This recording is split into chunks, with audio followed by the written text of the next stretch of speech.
Klik tombol berikut untuk mendapatkan update ilmu yang insya Allah bermanfaat.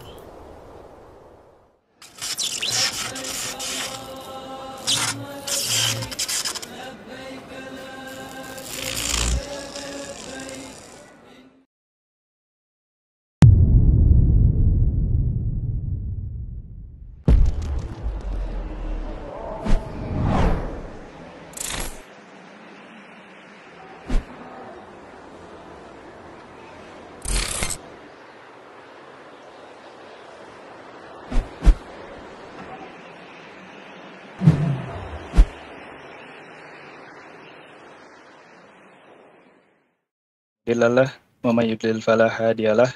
Asyhadu an la ilaha illallah wahdahu la syarikalah wa asyhadu anna Muhammadan abduhu wa rasuluhu la nabiyya ba'da. Ikhwan dan akhwat fillah, akhwati fillah, Bapak Ibu karyawan Nestle Indonesia yang Allah muliakan, serta para peserta kajian yang kami hormati, dimanapun antum berada. Alhamdulillah, pada kesempatan kali ini kami dari Majelis Ta'lim Nestle Indonesia Head Office Jakarta yang merupakan wadah bagi sebagian muslim, karyawan muslim baik yang masih aktif maupun yang sudah pernah tugas untuk bersama-sama menimba ilmu syar'i sesuai dengan sunnah Rasulullah Sallallahu Alaihi Wasallam dengan pemahaman para sahabatnya, tabi'in dan para tabi'in bi ihsan ila yaumiddin. Kami mengadakan kajian kali ini yang kedua yang insya Allah akan menjadi langkah penerus untuk kajian-kajian tematik selanjutnya. Dan semoga anggota jamaah dan para peserta kajian tetap Allah berikan keistiqomahan dan kemudahan dalam menuntut ilmu, dan Allah mudahkan pula kita semua untuk mengamalkan ilmu yang sudah kita dapatkan dan pelajari bersama pada kajian hari ini. Amin ya rabbal alamin. Adapun kajian kedua pada hari ini akan menghadirkan pemateri Al-Ustadz Dr. Syafiq Riza Basalamah MA Hafizahullah Ta'ala dengan tema Akankah Aku Dirindukan Surga. Namun sebelum kita memulai kajian ini, izinkan kami siapkan terlebih dahulu adab-adab atau tata tertib dalam mengikuti kajian sebagai berikut. Yang pertama, marilah sama-sama kita meluruskan niat semata-mata untuk meniatkan mengambil faedah dari keridhaan Allah Subhanahu wa taala.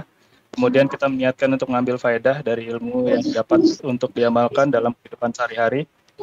Kemudian peserta kajian kecuali moderator memastikan fitur audio atau video pada device masing-masing baik handheld maupun laptop dalam keadaan off atau mute selama penyampaian materi berlangsung, agar tidak mengganggu pelaksanaan dan fokus dari peserta kajian yang lain. Insya Allah total durasi kajian pada hari kali ini 70 menit, yang terdiri dari kurang lebih kajian akan disampaikan oleh Ustadz 50 menit dan tanya jawab Q&A session 20 menit. Demi kelancaran dan ketertiban sesi tanya jawab, peserta yang hendak bertanya secara langsung atau interaktif diharapkan menekankan fitur raise hand atau lambaian tangan yang ada dalam MS Teams-nya. Kemudian peserta diharapkan tidak menghidupkan audio atau videonya sebelum dipersilakan oleh moderator. Untuk penanya interaktif terpilih dari jamaah putra, kami harapkan mengaktifkan videonya saat berinteraksi selama sesi tanya jawab, sedangkan penanya yang terpilih dari jamaah putri diwajibkan untuk tetap menonaktifkan videonya dan cukup dengan audio saja. Pertanyaan yang ditajukan diharapkan disampaikan dengan singkat, padat, dan jelas, dan sebisa mungkin yang bisa ditaruh di samping bersinggungan dengan tema yang diberikan pada hari ini. Enggak, itu apa udah? Kemudian penanya juga bisa menyampaikan pertanyaan via chat box yang tersedia di MS Team ini. Pertanyaan bisa ditulis selama kajian berlangsung dan akan dibacakan oleh moderator sesuai dengan kecukupan waktu kajian yang telah ditentukan. Demikian adab-adab dan tata tertib ini untuk dipatuhi bersama demi kelancaran pelaksanaan kajian kita pada hari ini. Sebelum kita memulai kajian, ada baiknya saya bacakan dulu profil dari Al-Ustadz Dr. Syafiq Riza Basalamah MA Hafizahullah Ta'ala. Nama beliau lengkapnya adalah Syafiq Riza bin Hasan bin Abdul Qadir bin Salim Basalamah, tempat lahir Jember, tahun 1977 atau 1437 Hijriah. Riwayat pendidikan Pesantren Al-Irsyad Al-Islamiyah Bondowoso tahun 1996 Masehi, Pesantren Plus MTSN 1993 dan Madrasah Aliyah Negeri 1996.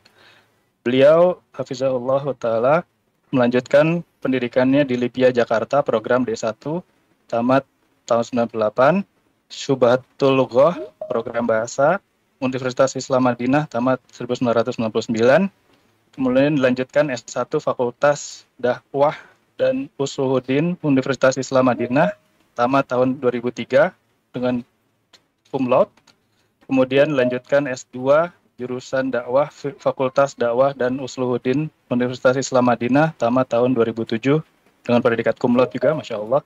Dan saat ini menempuh S3 jurusan dakwah Fakultas Dakwah dan Usuluddin Universitas Islam Madinah. Sedikit sampaikan karya-karya ilmiah yang beliau sampaikan. Ada beberapa buku, yaitu Andai Aku Tidak Menikah Dengannya, kemudian buku Rumahku Masih Ngontrak, buku Mimpi Bertemu Nabi, buku Bersama Keluarga Masuk Surga, dan Berbekal Setengah Isi Setengah Kosong. Masya Allah. Untuk selanjutnya, mari sama-sama kita simak kajian hari ini dan membacakan Bismillahirrahmanirrahim kepada Al-Ustadz Fayyatafaddal Maskura. Insyaallah. Jazakumullah khairan. Assalamualaikum warahmatullahi wabarakatuh. Alhamdulillah alladzi bi ni'matihi tatimmu shalihat. Segala puji bagi Allah Jalla Jalaluh yang karena nikmatnya kebaikan-kebaikan menjadi sempurna. Tatkala pandemi melanda, tatkala semua sedang di rumah, ternyata Allah tidak menutup pintu untuk menuntut ilmu. Bahkan Allah membuka lebih lebar lagi daripada sebelum pandemi terjadi. Sehingga dimanapun kita berada, yang sebelumnya tatkala ingin menghadiri majelis ilmu, yang di Jakarta ya hanya bisa hadir ketika kajiannya di Jakarta. Yang mungkin di Surabaya sulit bagi dia untuk terbang ke Jakarta menghadiri kajian. Ketika kajian diadakan di Surabaya, yang Jakarta nggak bisa datang. Tapi hari ini, dimanapun kita berada, kita tetap bisa ngaji, mendekatkan diri kepada Allah. Allahumma salli wa sallim wa zid wa barik wa an'im ala sayyidina wa maulana Muhammadin wa ala alihi wa ashabihi ajma'in. Ya Allah, semoga salawat dan salam senantiasa Engkau curahkan untuk hamba kekasih-Mu, untuk baginda Nabi kita Muhammad alaihi salatu wassalam, untuk keluarga beliau, para sahabat beliau, dan orang-orang yang mencintai beliau. Amma ba'd, haibati fillah, kalau antum ditanya, antum mau nggak masuk surga? Anda rasa semua jawabannya adalah iya. Jangankan surga. Kalau kita ditanya, antum mau nggak traveling ke Raja Ampat? Naik kapal pesiar 14 hari, gratis semua fasilitas yang diberikan, nggak sendirian, tapi antum sama istri antum, sama anak-anak antum, sama orang tua antum, sama mertua antum, semuanya satu kapal khusus buat antum. Apa kita akan menolak? Haibati fillah, itu cuma Raja Ampat. Surga tuh kayak apa? Allah Azza wa Jalla berfirman di surat Al-Waqi'ah ayat 15-26. Coba kita dengerin, kita renungkan kayak apa tuh surga. Kalau mungkin kita sekarang bisa melihat yang namanya Raja Ampat dari rumah kita. Dengan video, anak tadi menyempatkan nonton tentang Raja Ampat. Oh bukan, tentang Maldives. Kita bisa lihat Maldives di rumah kita. Ya Allah, indahnya ya. Kepingin ke sana kalau punya rezeki. Bagaimana dengan surga Allah? Silahkan dibaca. Al-Waqi'ah ayat 15-26.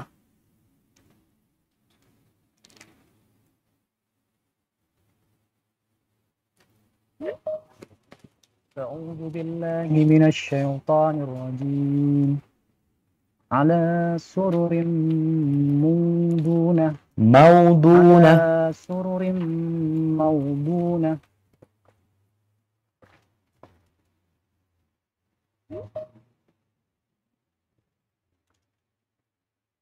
Nah, lanjut. Sampai ayat 26.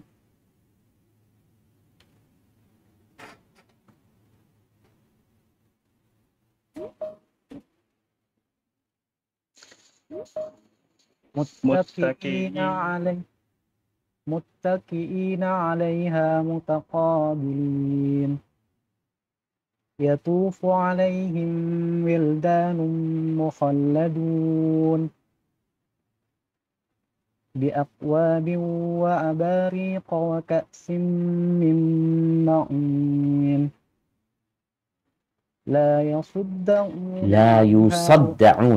لا يصدعون عنها ولا ينزفون وفاكهة مما يتخيرون.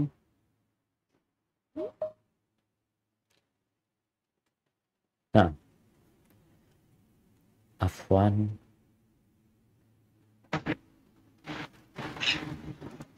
Baik, dilanjutkan. Walahmi tayrin mimma yashtahun wa hurun in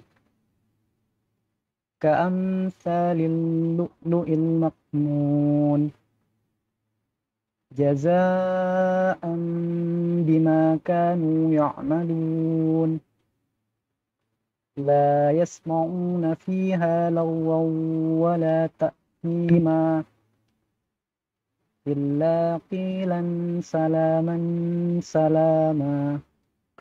Barakallahu fiik.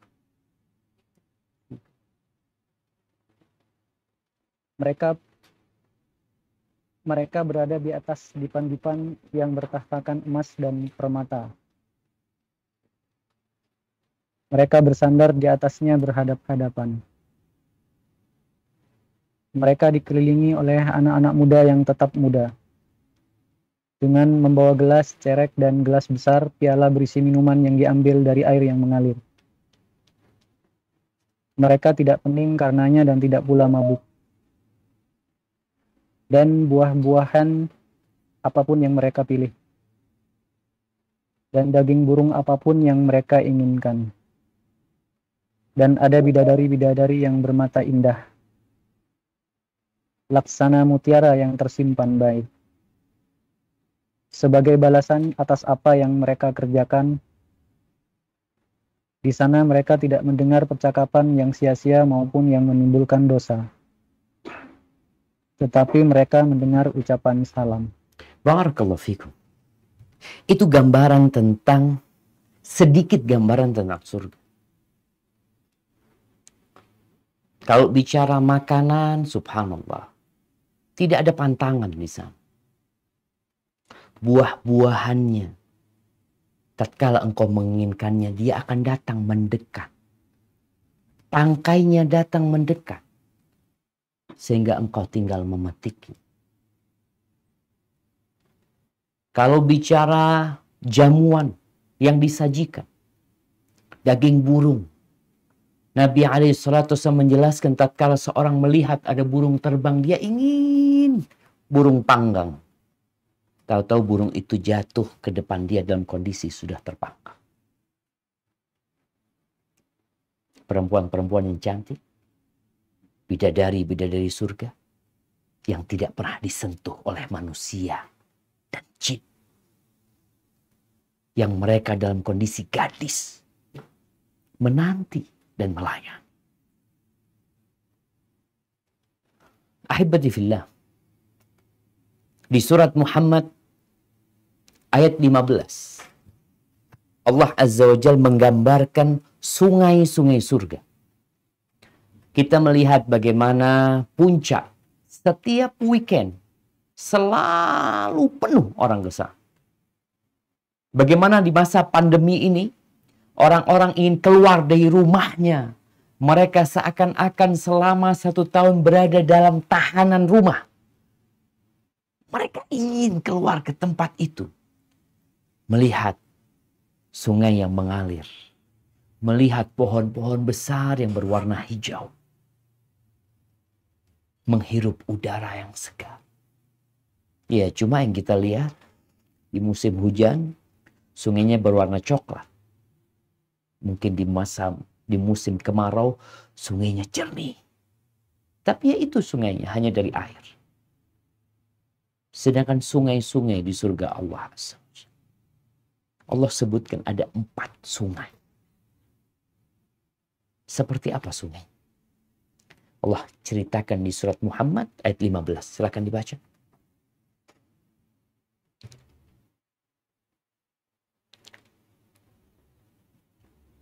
أعوذ بالله من الشيطان الرجيم مثل الجنة التي وعد المتقون فيها أنهار من ماء غير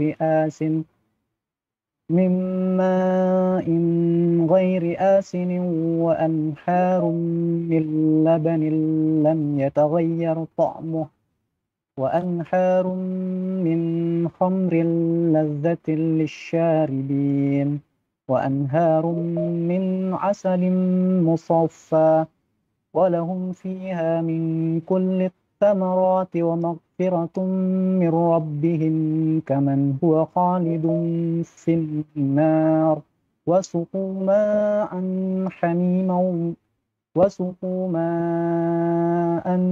حميما فقطع أمعاءهم. Perumpamaan taman surga yang dijanjikan kepada orang-orang yang bertakwa, di sana ada sungai-sungai yang airnya tidak payau, dan sungai-sungai air susu yang tidak berubah rasanya, dan sungai-sungai khamr, anggur yang tidak memabukkan, yang lezat rasanya bagi peminumnya, dan sungai-sungai madu yang murni, di dalamnya mereka memperoleh segala macam buah-buahan, dan ampunan dari Tuhan mereka. Samakah mereka dengan orang yang kekal dalam neraka, dan diberi minuman dengan air yang mendidih, sehingga ususnya terpotong-potong. Barakallahu fikum. Ya, itu sungai-sungai surga. Allah Azza wa Jalla berfirman dalam sebuah hadits qudsi, "A'dattu li'ibadiyas salihin ma la 'ainun ra'at wa la udhunun sami'at wa la khatara 'ala qalbi bashar."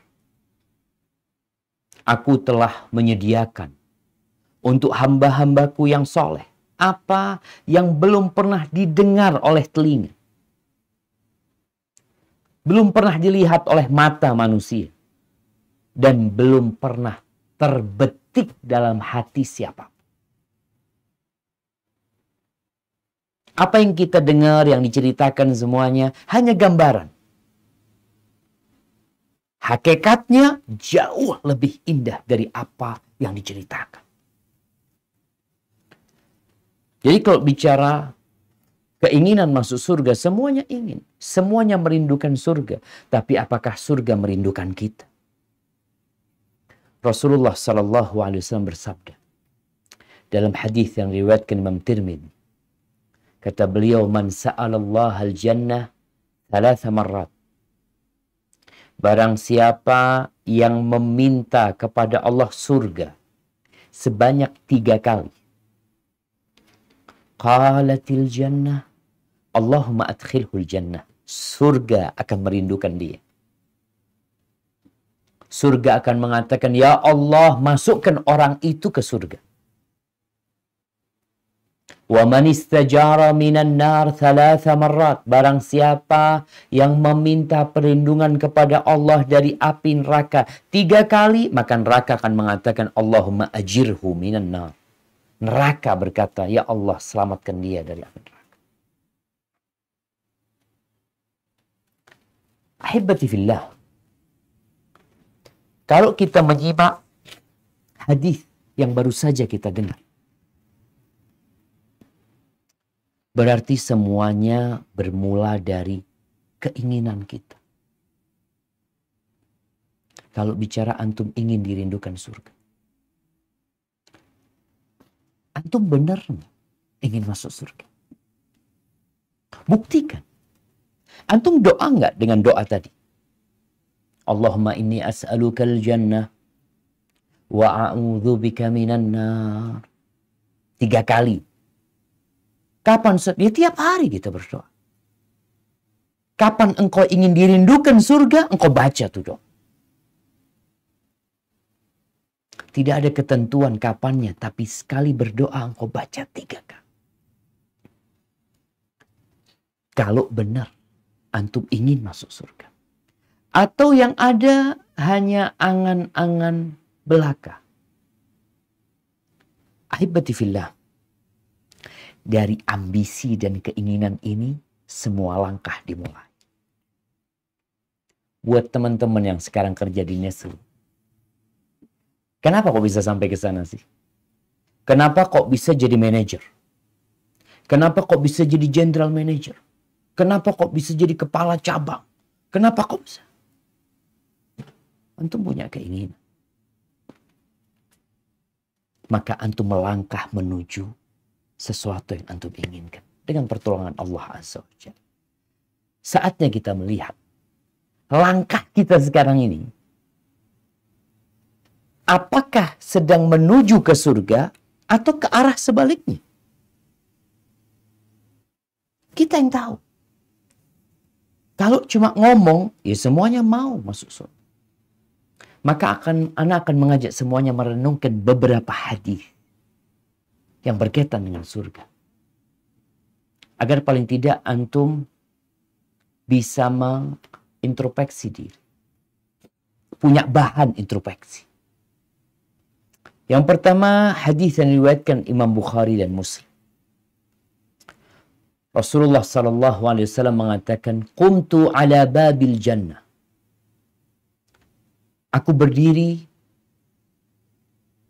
di pintu surga. Fa idza 'ammatu man dakhalaha al-masakin. Ternyata kebanyakan yang masuk surga itu orang-orang miskin. Wa ashabul jaddi mahbusun. Kemana orang-orang kaya? Belum masuk surga, belum. Mereka sedang tertahan. Mereka harus melalui proses hisab yang cukup panjang. Karena ada banyak kekayaan yang mereka miliki yang harus dipertanggungjawabkan. Ghaira anna ashaban nar qad umira bihim ilan. Adapun yang sudah ditetapkan masuk neraka, yang divonis masuk neraka, mereka sudah masuk neraka. Ini berkaitan dengan orang-orang kaya yang mereka masuk surga. Tapi mereka masih tertahan. Wa qumtu ala babin nar. Dan aku pun berdiri di atas pintu neraka. Fa idza 'ammatu man dakhalahan nisa. Ternyata yang paling banyak memasukinya adalah para wanita. Na'udzubillahi minan. Bagi para wanita, ini menjadi bahan untuk introspeksi lebih sering lagi. Ketika Rasul sallallahu alaihi wasallam memerintahkan kepada para wanita, ya ma'syaran nisa, tasaddaqna. Wahai kaum wanita, bersedekahlah. Aku melihat kebanyakan kalian masuk neraka. Dan sodakoh ini termasuk yang menyelamatkan manusia dari api neraka. Tasaddaqna. Lalu ada yang bertanya, walima ya Rasul? Kenapa kebanyakan penghuni neraka wanita? Maka beliau menjelaskan alaihi salatu wassalam. Yakfurnal ashir wa yakfurnal ihsan. Perempuan itu kufur kepada suami. Ingkar kepada kebaikan-kebaikan suami. Dalam riwayat lain, yukthirnal la'na. Suka melaknat perempuan. Baik, hadis yang kedua.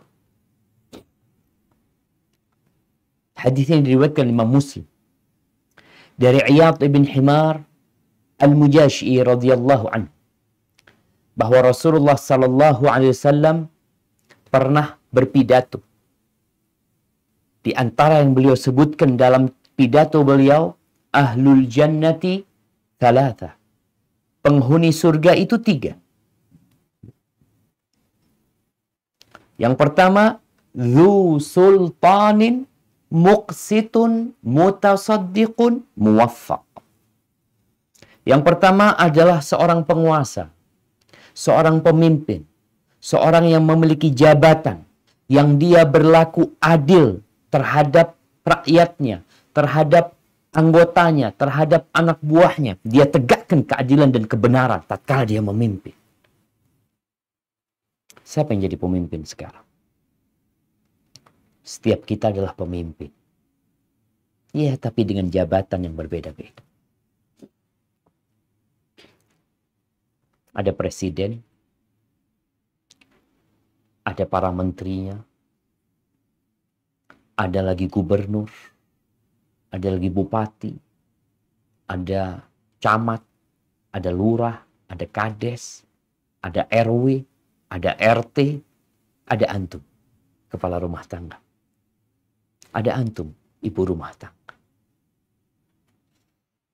Maka ingat, penghuni surga itu yang pertama adalah seorang yang memiliki jabatan, seorang yang memiliki kekuasaan, tapi dia berlaku adil, suka bersedekah. Nggak pelit. Kalau pemimpinnya ambisius dengan dunia, maka yang ada di benaknya adalah uang. Bagaimana menjadi mesin pencetak uang. Ini enggak mutasaddiq, muwaffaq.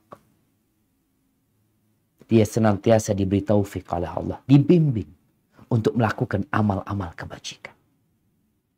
Taat sama Allah Subhanahu wa taala. Tidak bertindak semena-mena. Tapi dia orang yang berlomba-lomba dalam kebaikan. Alhamdulillah kita melihat ada pemimpin-pemimpin yang motivasi rakyatnya untuk menghafal Al-Quranul Karim. Ya. Ada yang memberikan gaji kepada guru-guru yang mengajarkan Al-Quranul Karim. Ya. Ada yang peduli dengan kebaikan-kebaikan di masyarakat. Alhamdulillah. Semoga mereka masuk surga. Seperti yang Nabi sebutkan. Dengan catatan ikhlas lillahi ta'ala dan bukan pencitraan. Yang kedua kata Nabi SAW, warajulun rahimun raqiqul qalbi likulli dhi qurba wa muslim. Yang kedua adalah orang yang pengasih,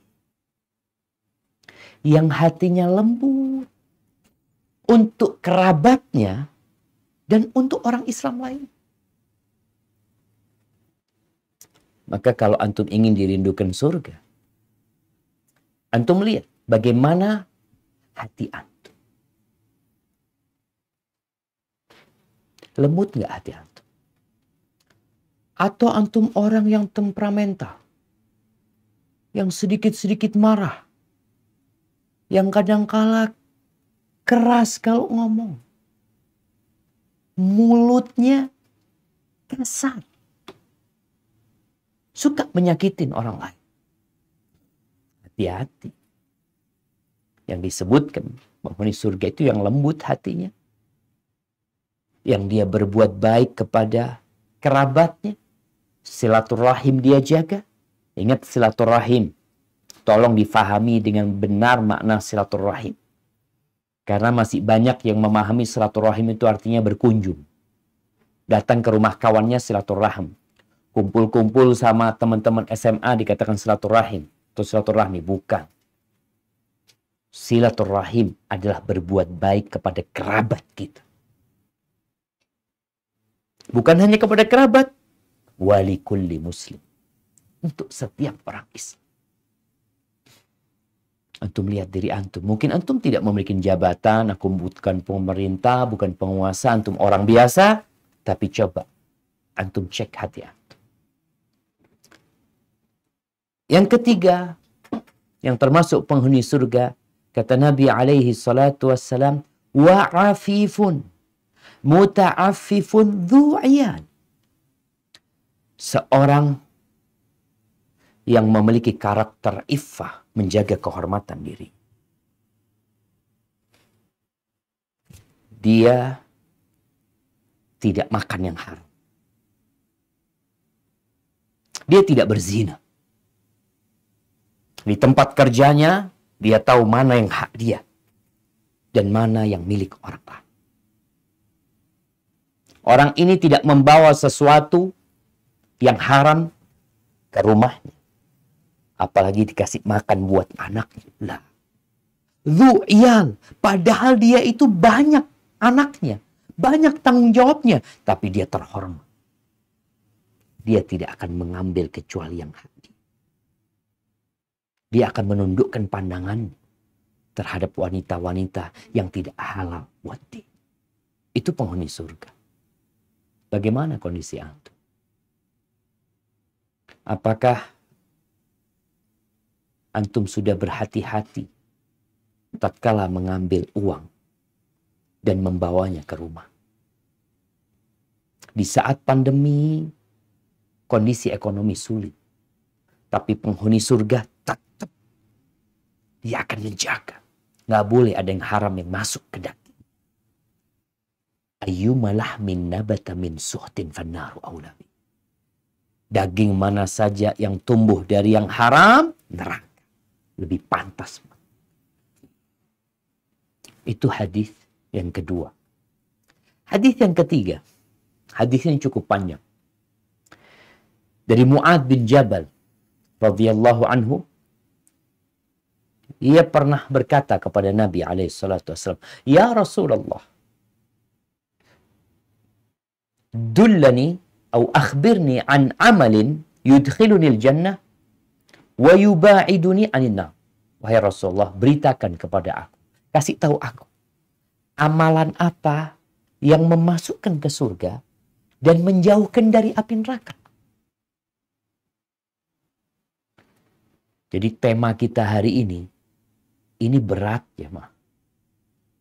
Kalau bicara, sudahkah aku dirindukan surga? Allahu Akbar. Kalau antum dirindukan sama anak-anak antum, dirindukan sama istri, ini surga rindu sama antum.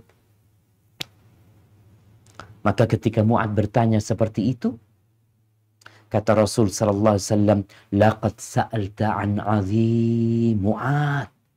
Yang engkau tanya ini perkara yang besar. Bukan membuat jembatan dari Banyuwangi ke Denpasar. Bukan pertanyaan tentang membuat jembatan dari Jawa yang menyambung ke Kalimantan. Mungkin orang berpikir, ya Allah berat urusan jembatan dari Jawa ke Kalimantan. Antum buat jembatan dari rumah antum ke surga Allah Azza wa Jalla, itu yang berat. Membuat jembatan yang berada di atas neraka jahanam sehingga antum bisa melewati dengan cepat. Itu yang ditanyakan oleh Mu'adz bin Jabal. Maka Nabi SAW mengatakan, yang kau tanyakan ini perkara yang besar. Wa innahu la yasir. Tapi itu akan menjadi mudah untuk orang-orang yang Allah mudahkan bagi dia. Taib. Apa amalannya? Yang pertama kata Nabi SAW, ta'budullah wa la tusyrik bihi syai'an. Yang pertama, beribadalah kepada Allah dan jangan berbuat syirik. Sedikit pun jangan. Jangan berikan hak Allah kepada selain Allah. Jangan meminta kecuali kepada Allah. Nggak ada lagi yang namanya mencari pesugihan ke tempat sana, tempat sini. Ada yang berangkat ke dukun. Ada yang berangkat ke paranormal. Ingat, nggak ada tahu yang gaib kecuali Allah. Beribadah kepada Allah dan jangan melakukan kesyirikan. Kenapa ini perlu difahami dengan benar? Karena ada orang yang beribadah, dia mengaku Islam, anak sholat, anak haji, anak zakat, anak puasa, tapi dia melakukan kesyirikan. Kata Nabi SAW, beribadah kepada Allah dan jangan melakukan kesyirikan. bukan hanya beribadah kepada Allah, tapi beribadah kepada Allah dan meninggalkan perbuatan syirik. Yang kedua, wa tuqimus shalah. Dirikan sholat. Jangan cuma sholat, tapi dirikan, tegak. Yang ketiga, wa tu'tiz zakah. Keluarkan zakat. Bicara sholat, mungkin kita merasa alhamdulillah, anak sudah sholat. Insya Allah sudah ada syarat masuk surga, udah dapat. Tapi ingat, Nabi SAW menyebutkan, wa innar rajula la yusalli salata sittina sana wa lam tuqbal lahu salah. Ada orang Islam yang sholat selama 60 tahun, satu pun sholatnya nggak ada yang diterima. Jadi bicara ini bukan sekedar sholat, tapi benerin sholat. Ada orang selama 60 tahun sholat. Fawailul lil musallin. Tapi yang ketiga, bayar zakat. Ini yang wajib, sholat 5 waktu udah, benerin. Terus yang ketiga, zakat. Hitung zakat dengan benar. Jangan terlambat ngeluarin zakat. Jangan semuanya Ramadan baru ngeluarin zakat. Zakat itu setelah harta kita berputar 1 tahun. Kalau ternyata harta kita berputar setahun di bulan Jumadal Akhirah sekarang ini, maka jangan nunggu Ramadan kita ngeluarin zakatnya. Sekarang keluarin zakatnya. Kalau nunggu Ramadan telat, tapi kan itu waktu yang mulia. Waktu yang mulia untuk yang lainnya. Tapi untuk zakat yang wajib Jumadal Akhirah, sekarang kau keluarkan. Yang ketiga, watasumu Ramadan. Puasa bulan Ramadan.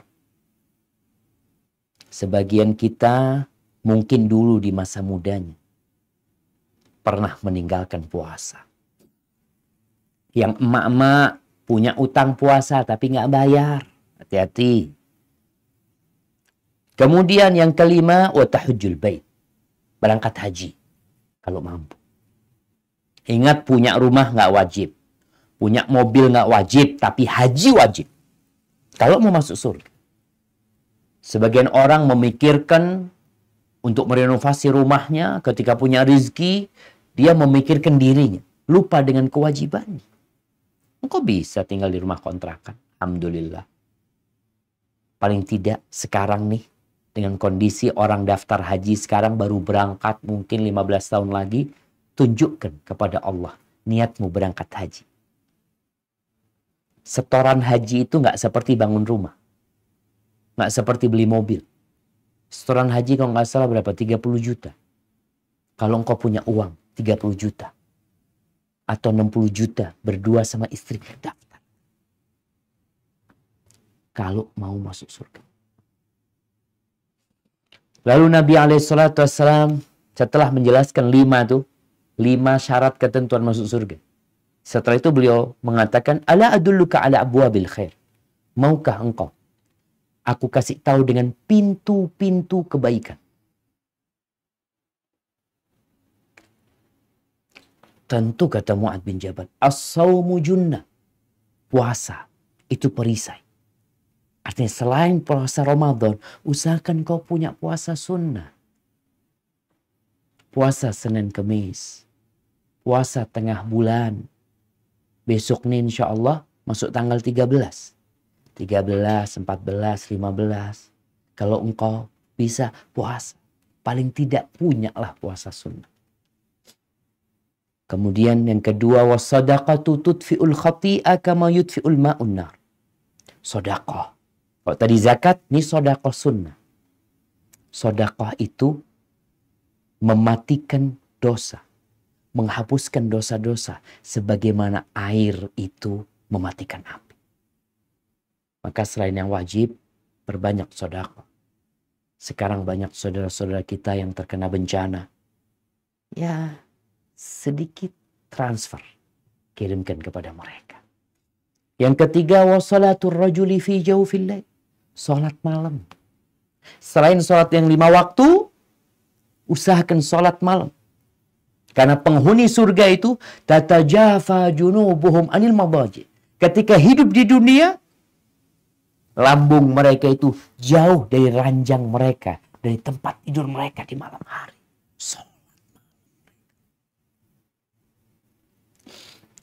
Kemudian beliau mengatakan, ala ukhbiruka bi ra'sil amri. Mu'ad, mau nggak engkau aku kasih tahu tentang pokok perkaranya. Wa amudi, dan tiang. Wa dhirwatu sanami, dan puncak yang tertinggi. Maka beliau mengatakan, seperti onta, ada kepalanya. Kepalanya itu Islam. Tonggaknya itu sholat. Dan onta itu ada punuknya yang tertinggi. Itu jihad.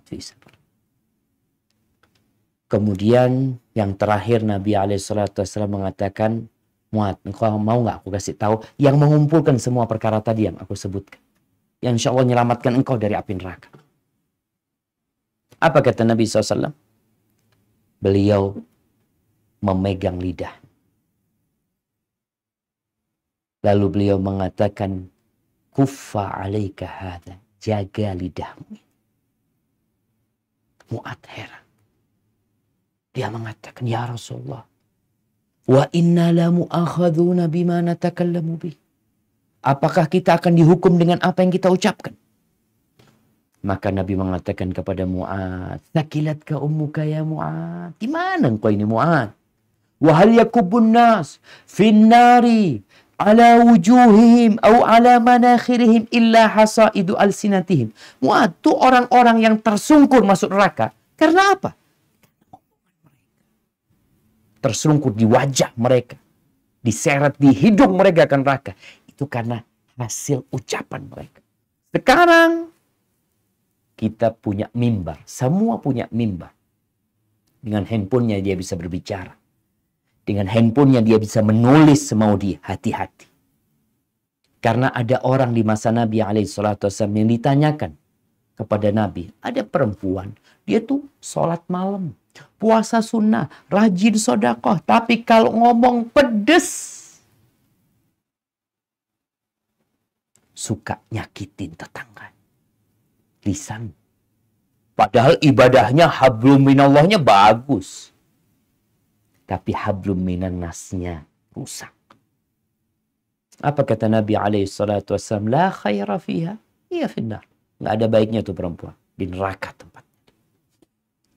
Taib hadis yang terakhir. Yang perlu kita renungkan.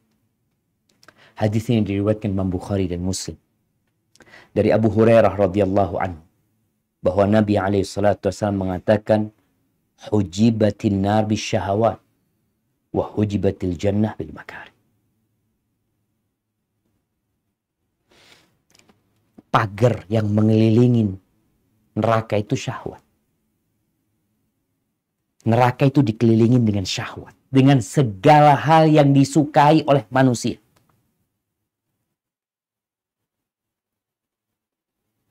Wa hujibatil jannah bil makari. Sedangkan surga itu dipagari dengan segala hal yang dibenci oleh jiwa manusia.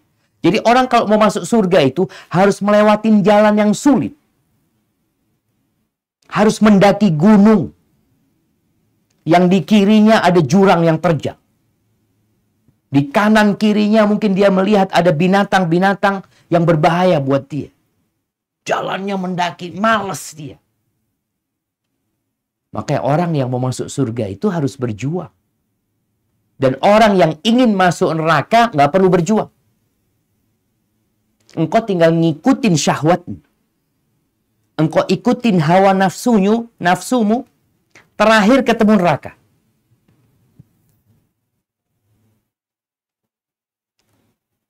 Tapi kalau mau masuk surga, harus memerangi nafsu kita.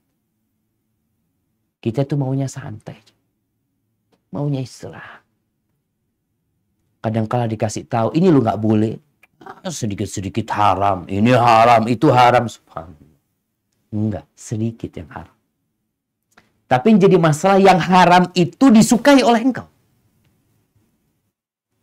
Coba kita lihat, kalau orang disuruh berangkat ke pasar, belilah engkau 10 item yang haram. Berangkat ke pasar induk, disuruh beli 10 item yang haram. Sampai pasar dia mungkin di situ ada babi, terus ada apa lagi di pasar mungkin, ada khomer, terus sulit mau cari yang haram. Jadi orang kalau suruh berangkat ke pasar, kasih duit, cari 10 item yang haram, sulit. Kenapa? Semuanya halal. Hanya sedikit yang haram. Tapi jiwa manusia condong ke sana.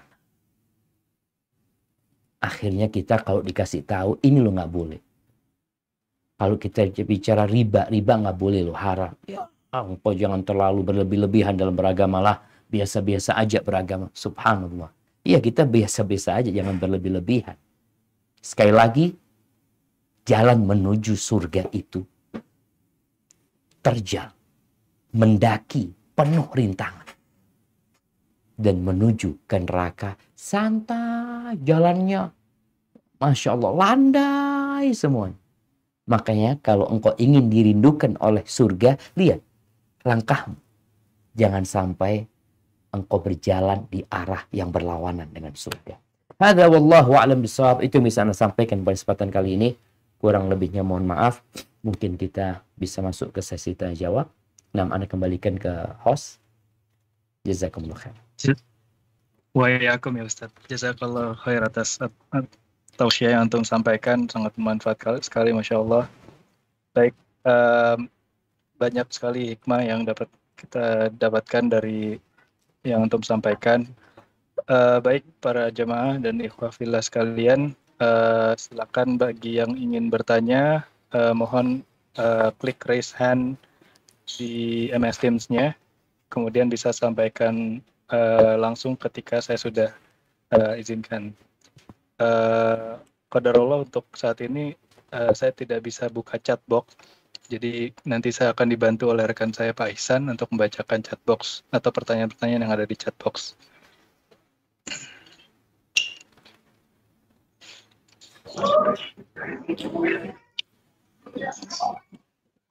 Assalamualaikum. Ya, silakan Pak Ramsul, Pak Ihsan. Ada pertanyaan yang mau dibacakan? Ada pertanyaan dari Didit Ahadiat. Assalamualaikum Ustaz. Waalaikumsalam warahmatullahi wabarakatuh. Ahlan wa sahlan. Ahlan bik Ustaz.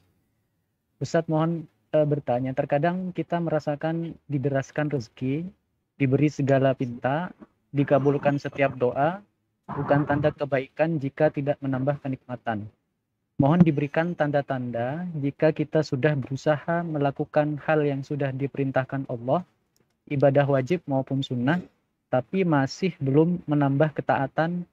Kira-kira tanda-tandanya bagaimana Ustaz? Nah, barakallahu fikum jamaah. Ingat, diluaskannya rizki, dimudahkannya urusan, disehatkannya badan, itu bukan tanda cinta Allah kepada hamba.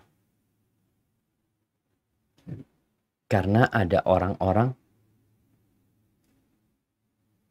yang tidak pernah beribadah, bahkan melakukan kesyirikan, banyak kemaksiatan, rezekinya lancar, jabatannya tambah naik terus, keluarganya baik-baik aja.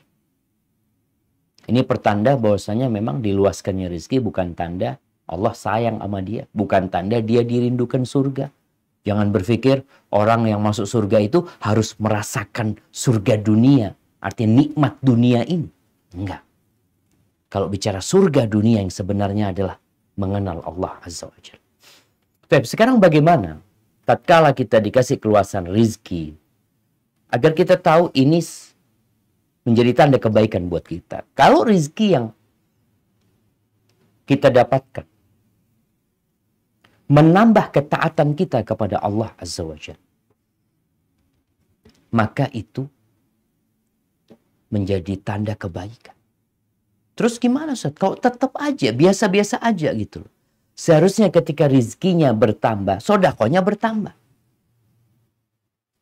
Ketika jabatannya tambah naik, dia memanfaatkan jabatannya untuk kebaikan-kebaikan.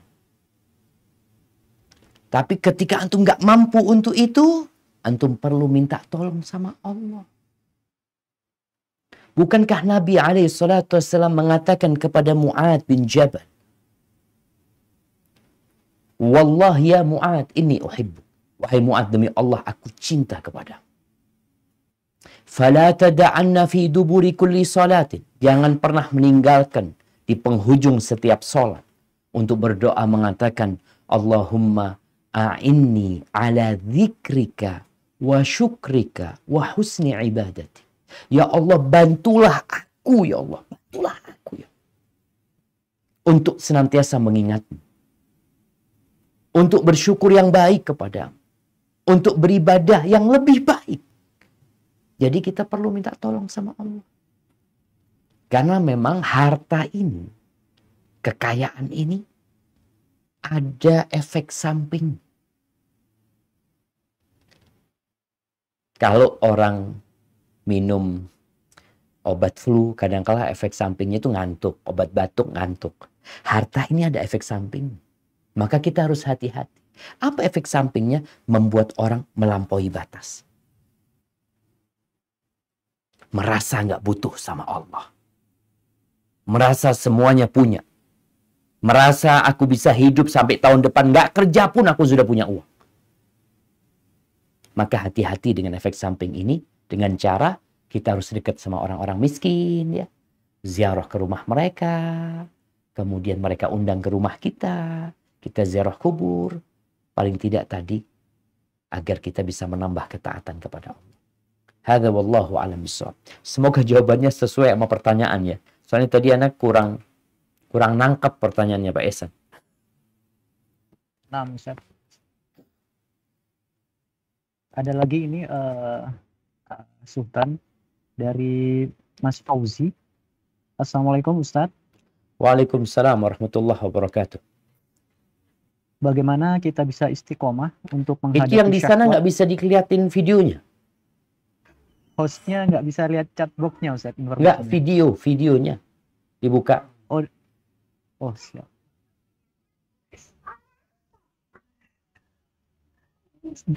Bentar Ustaz. Biar kerasa ceramah beneran ada yang mengikuti gitu loh. Bro. Nah Ustaz. Nah, Masya Allah. Fadal. Masya Allah. Nah, Ini silakan. dari Afauzi Ustaz. Assalamualaikum Pak Ustadz. Bagaimana Waalaikumsalam. kita bisa istiqomah untuk menghadapi syahwat dan godaan yang ada di setiap sendi kehidupan kita? Karena semakin tinggi iman kita, semakin tinggi juga godaan yang akan kita alami. Ini dari Mas Fauzi Ustaz. Fadal Ustaz. Barakallahu fikum. Nah, jamaah. Kalau bicara fitnah syahwat, baik itu yang pertama yang paling menakutkan adalah syahwatun nisa. Syahwat kepada wanita. Karena ketika Allah menyebutkan fitnah syahwat ini, Allah mengatakan zuyyina linnas hubbus syahwat minan nisa. Perempuan. Wal banin, anak. Anak juga ujian. Kemudian harta.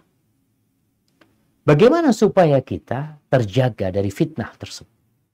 Dari syahwat yang ada. Maka langkah pintas itu adalah dengan berdoa. Ini yang pertama. Minta sama Allah. Nabi SAW, Nabi, bayangkan Nabi SAW, beliau berdoa. Mengatakan, Allahumma inni a'udzubika min syarri sam'i. Ya Allah, aku berlindung kepadamu dari kejahatan pendengaranku. Wa min syarri basari. Dan dari kejahatan penglihatanku. Wa min syarri lisani. Dan dari kejahatan lisanku. Wa min syarri qalbi. Dari kejahatan hatiku. Wa min syarri mani. Dan dari kejahatan air maniku. Nabi berdoa. Maka kita kalau benar-benar takut dari fitnah syahwat, buktikan dengan minta tolong sama Allah Subhanahu wa taala. Kita itu tidak akan dapat menyempurnakan ibadah kita tanpa bantuan Allah. Itu sudah sebuah keniscayaan. Oleh karena itu setiap sholat kita mengatakan iyyaka na'bud wa iyyaka nasta'in. Hanya kepadamu kami beribadah dan hanya kepadamu kami minta pertolongan. Kalau nggak dibantu Allah nggak bisa. Yang kedua, tundukkan pandangan kita. Berkaitan dengan fitnah, dengan syahwat wanita dan syahwat harta. Kita nih sekarang kalau bicara perempuan, ya subhanallah. Dulu orang itu kalau mau ngelihat perempuan, ya mungkin jalan-jalan ke mall, cuci mata. Sekarang di handphonenya. Bahkan na'udzubillahi min dzalik. Yang namanya game, permainan itu, yang dijual itu banyak. Syahwat wanita. Antum lihat di pinggir-pinggir jalan. Iklan-iklan. Di situ ada wanita. Bahkan Anda lihat iklannya cat. Cat di pinggir jalan. Anda sampai bingung. Kemarin Anda ngelihat cat. Ya Allah, kenapa sih harus perempuan yang pegang itu kuas sama tempatnya cat itu? Kenapa harus perempuan? Di mana ada tukang cat perempuan? Ana sampai sekarang yang tahu tukang cat itu laki-laki. Kenapa nggak tukang cat aja yang suruh pegang? Nggak laku. Orang itu kepingin lihat tuh perempuan. Itu fitnah. Syahwat itu di mana-mana. Di tempat kerja kita. Makanya kalau ada toko ya yang mencari karyawati, selalu persyaratannya apa? Good looking. Apa good look? Yang penampilannya. Ya, sehingga kalau tadi pertanyaannya fitnah ini di mana-mana. Kemanapun kita pergi sekarang. Ya. Maka tundukkan pandangan kita. Selain berdoa minta tolong sama Allah, ya kita tahan. Ya berat kita memerangi syahwat kita. Tapi memang masuk surga itu dengan perjuangan. Masuk neraka mengikuti syahwat. Kemudian menundukkan pandangan terhadap fitnah dunia. Pasar itu tempat yang paling dibenci sama Allah Azza wa Jalla. Maka kita, kalau nggak ada perlunya jangan ke pasar. Sekarang pasar itu di handphone kita. Di sini nih. Orang tuh nggak mau belanja, cuma ngeliat-ngeliat doang. Ngeliat mobil, ya. Ngeliat jam, ngeliat apa lagi yang biasa dilihat sama mereka. Barang-barang yang branded ini itu. Dia terfitnah.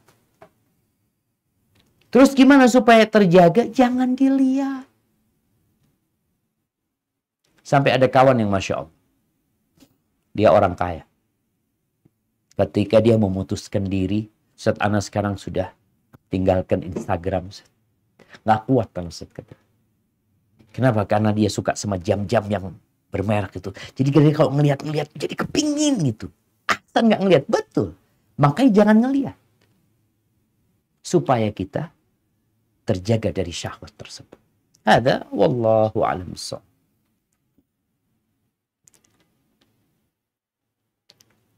Ya masih ada waktu sekitar 3 menit Ustaz. Saya bacakan lagi. Bukan 70 menit kita. Mas. Tadi sepertinya ada yang resign juga sebelumnya. Aizen. Oh. Oke. Mungkin belum kelihatan. Ini saya bacakan dulu aja dari. Silakan. Iya. Dari Ibu Santi Noviastuti. Assalamualaikum Ustadz. Mau bertanya tentang sodaqoh. Kadang-kadang bingung sebaiknya diberikan kepada siapa. Apakah ada prioritasnya? Bagaimana dengan wakaf? Mohon petunjuknya Ustadz. Syukran. Barakallahu fikum. Naam jamaah. Sedekah wakaf nih yang paling utama diberikan kepada kerabat kita. Kerabat kita. Ketika orang-orang bertanya kepada Nabi SAW, mungkin seperti pertanyaan yang ditanyakan oleh ibu tadi. Allah mengatakan, yas'alunaka madza yunfiqun. Mereka bertanya, apa dan kepada siapa mereka berinfak. Maka kata Allah Azza wa Jal, Qul ma anfaqtum min khairin falil walidaini wal aqrabin wal yatama wal masakini wabni sabil Wa ma taf'alu min khairin fa innallaha bihi alim. Mereka bertanya kepadamu tentang apa dan kepada siapa mereka bersedekah, berinfak. Maka yang paling pantas mendapatkannya adalah kedua orang tua kita. Kedua orang tua kita. Jadi kalau antum punya kelebihan rezeki, lihat orang tua kita. Setelah itu, wal aqrabin, kerabat kita. Wah subhanallah ya, sistem yang dibangun oleh Islam ini dapat mengentas kemiskinan.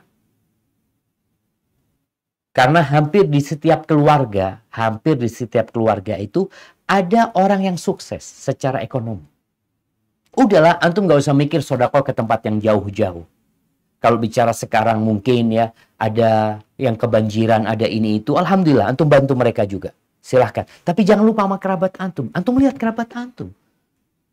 Khususnya di masa pandemi seperti ini. Lihat kerabat yang membutuhkan. Kasih mereka. Dan itu lebih mulia. Sampai-sampai Nabi SAW menyebutkan 1 dinar yang kau berikan kepada istrimu, kepada keluargamu, itu lebih baik daripada yang kau berikan kepada orang miskin, yang kau berikan untuk jihad fi sabilillah. Maka penting memang membahas tentang skala prioritas dalam sedekah ini. Agar kita dapat pahala yang lebih banyak. Sedekah kepada orang miskin, ya sedekah. Tapi sedekah kepada kerabat, dapat 2 kita. Pahala sedekah dan pahala silaturahim. Kemudian berkaitan dengan wakaf jemaah.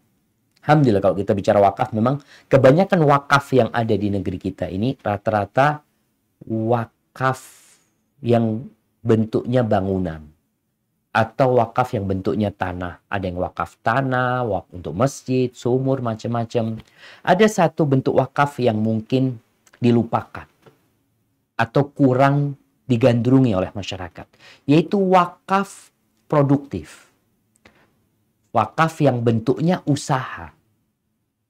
Ada banyak masjid. Ada banyak sekolahan. Tapi ada banyak pondok pesantren. Mereka selalu menggalang donasi.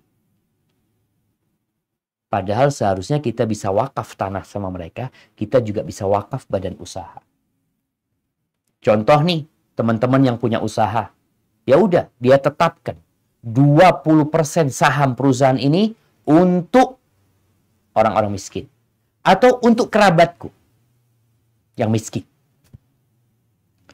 Jadi udah, bagaimanapun 20% saham dia itu wakaf sudah. Dia meninggal dunia, jatuh ke ahli waris perusahaannya. Ingat, ada 20% milik wakaf itu. Nggak bisa diganggu. Jadi itu mungkin salah satu bentuk wakaf ya. Jadi mungkin wakaf itu akan semakin baik tatkala sesuai dengan kebutuhan. Kemudian sekedar memberi pencerahan ya. Buat yang wakaf tanah. Ini ada donatur, ada orang-orang kaya wakaf tanah. Kadangkala dia wakaf tanah, umpamanya ana wakaf tanah di Jember.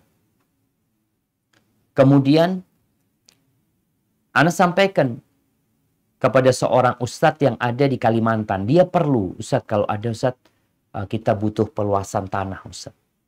Oh, ana punya tanah di Jember. Ya udah, jual tanah ini di Jember. Belikan tanah di sana. Jadi nggak harus ketika wakaf tanah itu ya di tempat itu, enggak. Semakin bermanfaat yang kita wakafkan itu, maka semakin besar di sisi Allah Subhanahu wa taala. Karena kita bukan ingin ini wakafku, enggak, sudah wakaf tanah lupakan sudah. Allah akan mengingat. Ini karena ana melihat ada beberapa pesantren ya yang akhirnya kecil-kecil. Di sini ada yang wakaf tanah 2000 meter, di sana ada wakaf tanah 1000 meter, di sana ada 3000 meter. Kenapa kok tidak yang di sini dijual, dibelikan di satu tempat? Bismillah. Wakafmu tercatat. Walaupun bukan di tanah yang mungkin engkau sudah tetapkan. Hadza wallahu a'lam bissawab. Nah. Nah, jazakallah khair Ustaz. Afwan, Aisan, sepertinya ada yang raise hand dari Pak Basuki. Tafadhal Pak Basuki, silakan untuk menyampaikan pertanyaan. Assalamualaikum warahmatullahi wabarakatuh. Waalaikumsalam warahmatullahi wabarakatuh. Ustadz mau bertanya mengenai orang yang meninggal karena COVID itu bagaimana menurut Ustadz? Qadarullah, bude saya yang berada di Surabaya kemarin meninggal karena COVID dengan umur 83 tahun. Itu saja pertanyaan saya. Assalamualaikum warahmatullahi wabarakatuh. Waalaikumsalam warahmatullahi wabarakatuh. Ahibati fillah. Likulli ajalin kita. Semua itu sudah ada ketentuan. Orang itu akan mati dengan COVID dan dengan yang lain. Sebabnya mungkin bermacam-macam.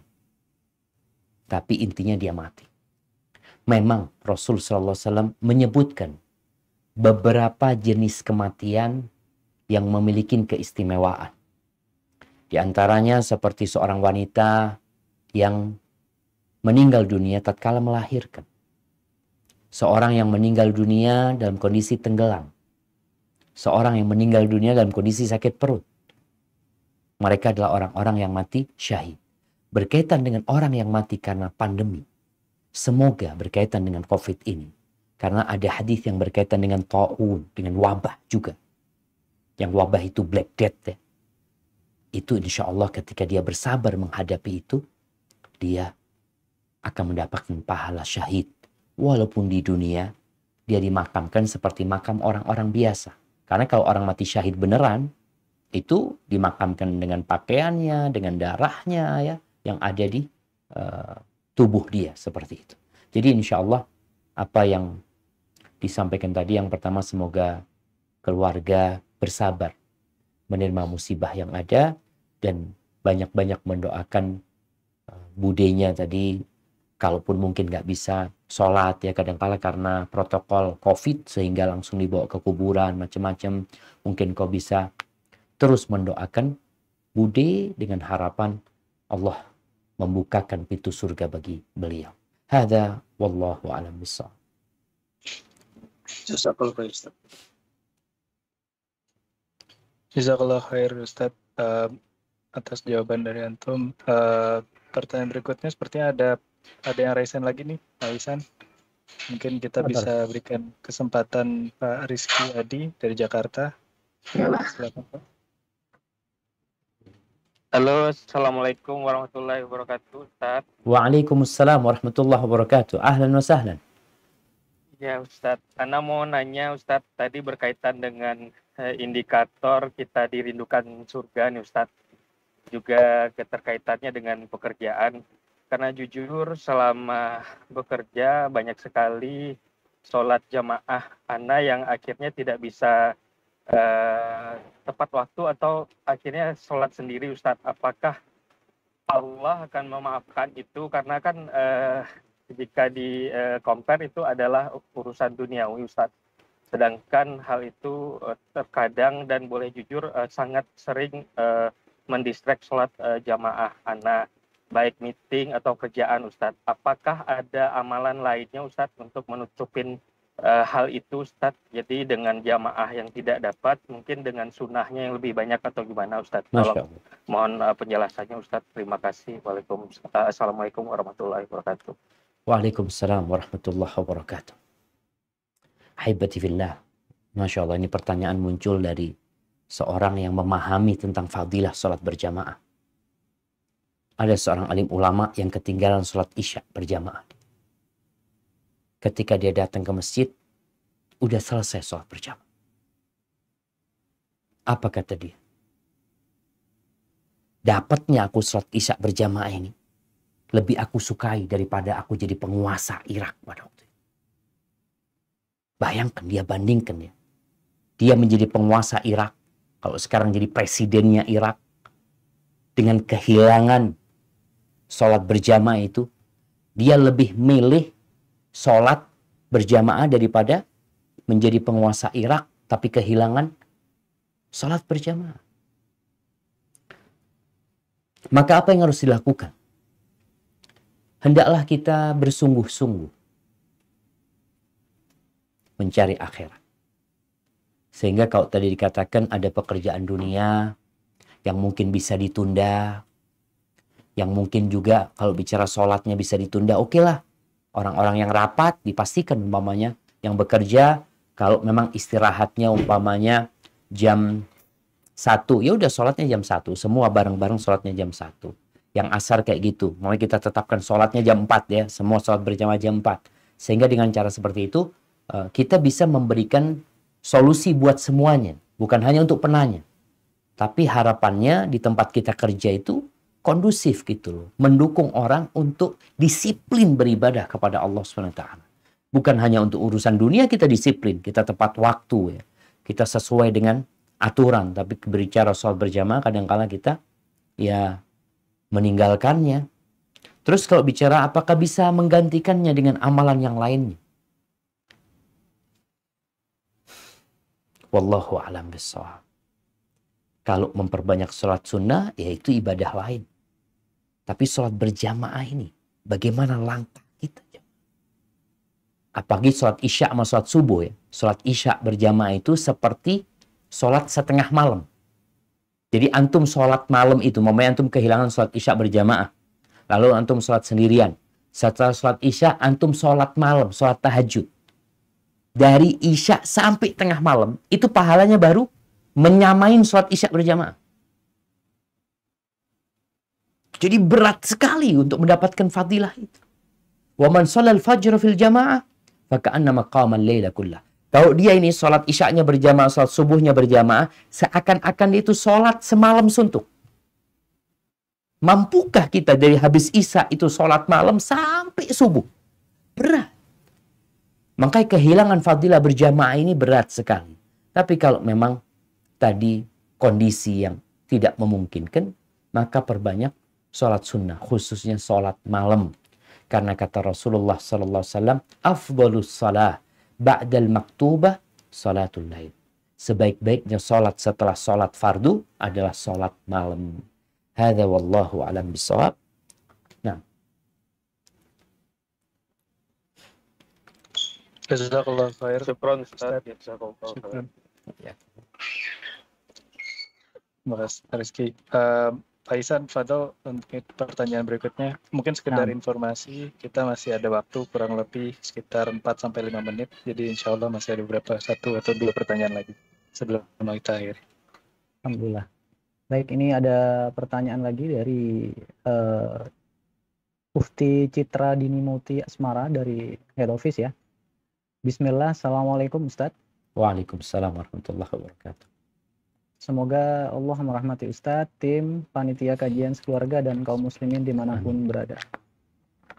Afwan, izin bertanya, apabila foto-foto lama kita yang diupload oleh teman masih beredar di sosial media, meskipun sudah menutup aurat, apakah masih berpotensi menimbulkan dosa jariah? Mohon nasihatnya apa yang harus Anda lakukan. Jazakumullah khair wa barakallahu fikum. Barakallahu fikum. Naam jamaah. Ini berkaitan dengan fitnah wanita. Perempuan itu Allah mengatakan waqarna fi buyutikunna. Kalian tinggallah di rumah kalian. Para wanita tinggallah kalian di rumah kalian. Wala tabarrajna tabarrujal jahiliyatil ula. Kalau harus keluar rumah, jangan bertabarruj. Maka berkaitan dengan foto-foto perempuan ya tadi yang mungkin yang masih diupload sama kawan-kawannya, yang seharusnya foto itu ya foto untuk pribadi ya pribadi, sehingga tidak menggoda laki-laki yang melihatnya. Karena kalau sudah berada di dunia maya, semua orang melihat gitu. Ini bedanya perempuan kalau keluar rumah, yang lihat ketika dia keluar rumah, yang lihat ya orang-orang yang mungkin berada di pinggir jalan. Tapi tatkala foto ini ada di dunia maya, kita udah mati. Kita udah mati, fotonya masih ada. Cucu kita pun mungkin melihat, mungkin anaknya cucu kita. Kalau mahram mungkin nggak masalah. Maka mungkin kayak kita berusaha semaksimal mungkin. Yang pertama kita bertobat kepada Allah, kita menyesali. Kemudian kita meninggalkan dosa tersebut dan bertekad untuk tidak mengulangi. Yang sudah ada, yang mungkin bisa ditarik, kita tarik. Kalau mungkin kita nggak punya kemampuan untuk itu, ya bertakwalah kepada Allah sesuai dengan kemampuan kalian. Hadza wallahu a'lam bissawab.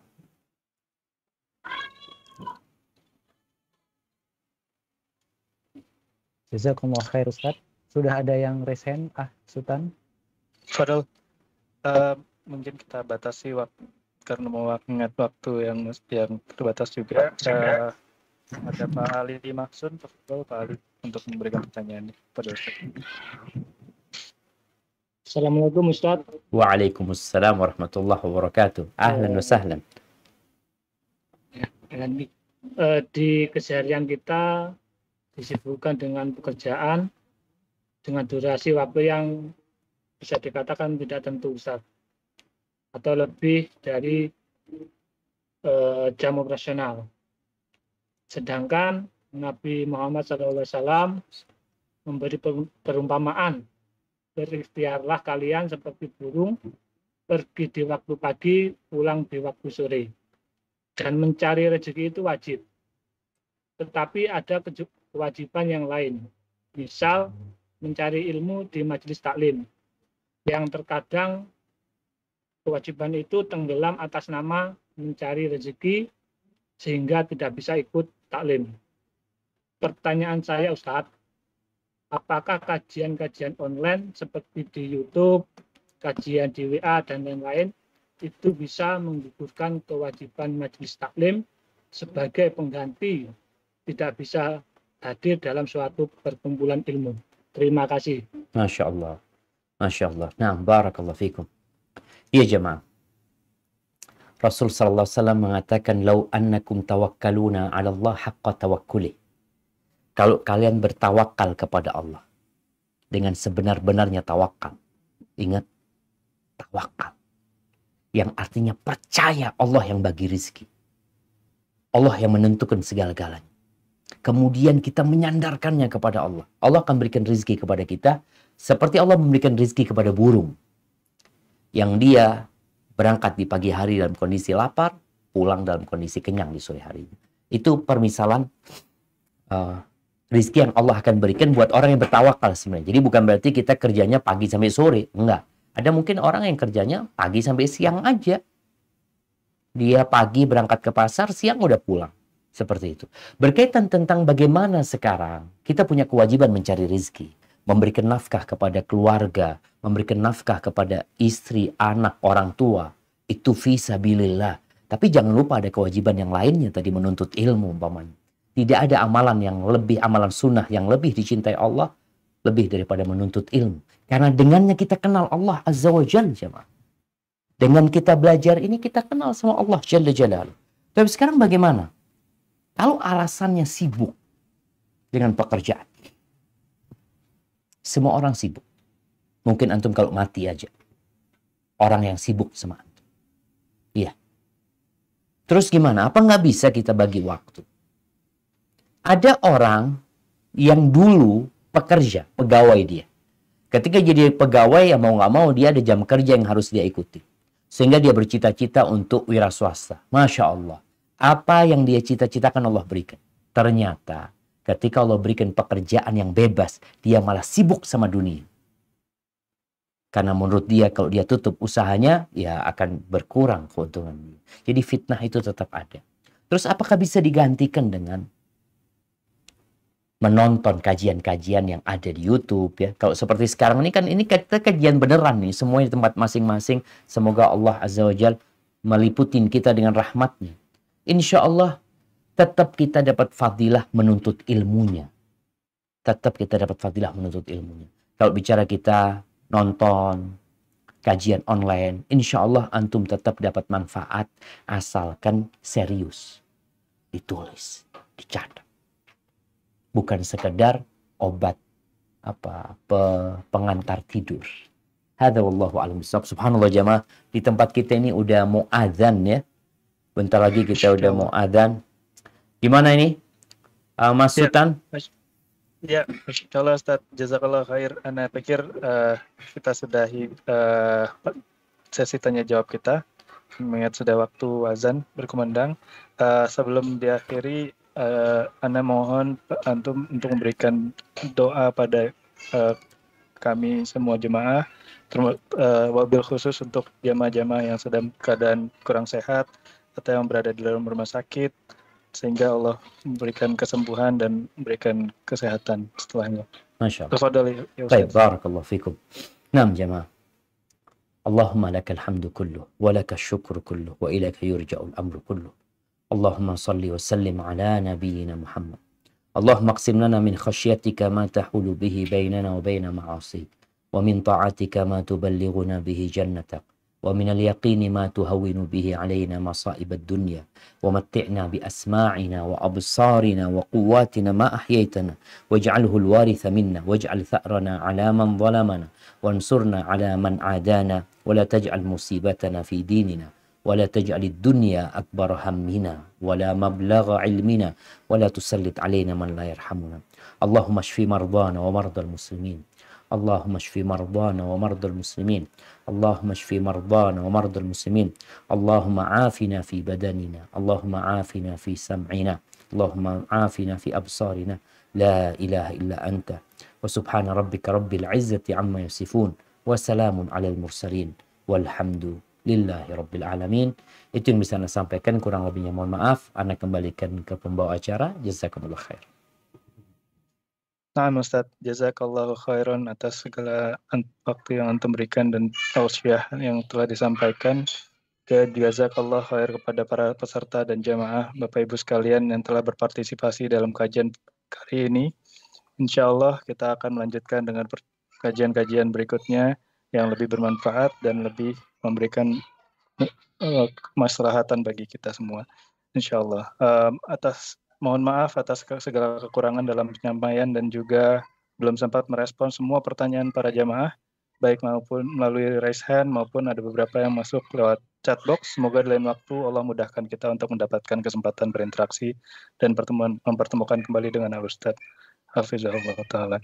Demikian kita tutup kajian pada hari ini. Semoga kita bisa mendapatkan ibrah dan pelajaran yang berharga dari apa yang telah disampaikan Al-Ustaz, serta mengamalkannya dalam kehidupan kita sehari-hari. Mari kita tutup dengan baca doa kafaratul majelis. Subhanakallah wa bihamdika asyhadu an la ilaha illa anta astaghfiruka wa atubu ilaik. Assalamualaikum warahmatullahi wabarakatuh.